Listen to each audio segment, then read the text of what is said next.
కథ పేరు ధృతరాష్ట్రుని చరమదశ. రచయిత శ్రీ సిహెచ్ ప్రతాప్ గారు. కురుక్షేత్ర మహాసంగ్రామం ముగిసిన తర్వాత ధృతరాష్ట్రుని జీవితం అత్యంత దయనీయంగా మారింది. 100 మంది కుమారులను కోల్పోయిన పుత్రశోకం ఒకవైపు, తన రాజ్యమును తనే ధారాదత్తం చేసిన పాండవుల ఆశ్రయంలో గడపవలసి రావడం మరొకవైపు ఆయనను మానసికంగా కృంగదీశాయి.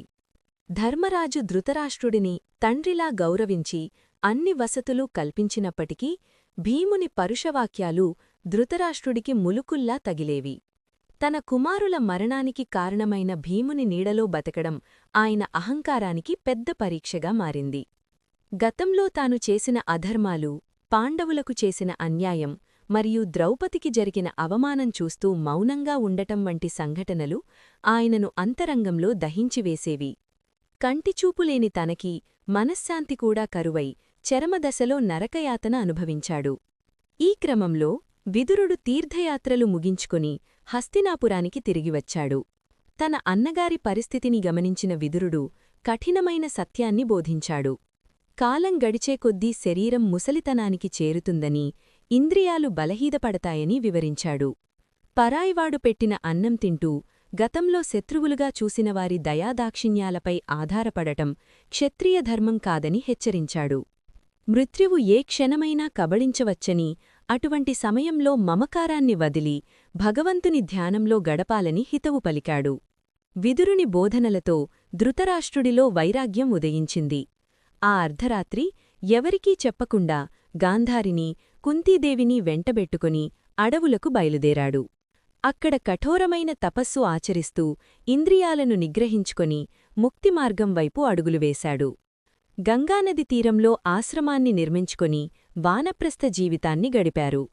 ధృతరాష్ట్రుని అంతం ప్రకృతిసిద్ధంగా సంభవించింది. అడవిలో ఒకనాడు హఠాత్తుగా పెనుగాలి వీచి ఎండుటాకరు రాపిడి చెందడంతో భీకరమైన దావాగ్ని రేగింది. వృద్ధాప్యం వల్ల, తపస్సు వల్ల క్షీణించిన శరీరాలతో వారు ఆ మంటల నుండి తప్పించుకోలేకపోయారు. తన తప్పులను తెలుసుకున్న ధృతరాష్ట్రుడు, గాంధారి మరియు కుంతీదేవి కలిసి ప్రశాంతంగా యోగాగ్నిలో శరీరాన్ని త్యాగం చేశారు. అంధుడైన రాజుగా జీవితమంతా అజ్ఞానంలో గడిపినప్పటికీ చివరి క్షణాల్లో పశ్చాత్తాపం చెంది అగ్నికి ఆహుతైపోయాడు. ఈ విధంగా ఒక మహా సామ్రాజ్యాన్ని ఏలిన చక్రవర్తి అడవిలో దిక్కులేనివాడిలా మరణించడం కాలమహిమను చాటిచెప్పింది. ధృతరాష్ట్రుని జీవితం నుండి మానవాళి గ్రహించవలసిన ముఖ్య విషయాలు అనేకమున్నాయి. సంతానం పట్ల మితిమీరిన వ్యామోహం మనిషిని అధర్మం వైపు నడిపిస్తుందని ఆయన జీవితం నిరూపిస్తుంది. కళ్ళు లేకపోవడం శారీరక లోపమైతే ధర్మాన్ని గుర్తించలేకపోవడం మానసిక లోపం. అధికారం మరియు సంపద శాశ్వతం కావని, చివరలో మనం చేసిన పుణ్యపాపాలు మాత్రమే తోడు వస్తాయని గ్రహించాలి. సరైన సమయంలో విదురుని వంటి హితైషుల మాట వినకపోవడం వల్లనే ఆయన సర్వాన్ని కోల్పోయాడు. అపరాధభావం నుండి విముక్తి పొందాలంటే భగవచ్చింతన ఒక్కటే మార్గమని ఆయన చరమదశ బోధిస్తుంది. మనిషి తన తప్పులను దిద్దుకోవడానికి చరమదశలోనైనా వైరాగ్యాన్ని ఆశ్రయించడం ఉత్తమమని ఈ ఘట్టం స్పష్టం చేస్తుంది. కథ సమాప్తం.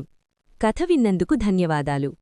మరిన్ని చక్కటి కథల కోసం, కవితల కోసం, ధారావాహికల కోసం మన తెలుగు కథలు.com సందర్శించండి.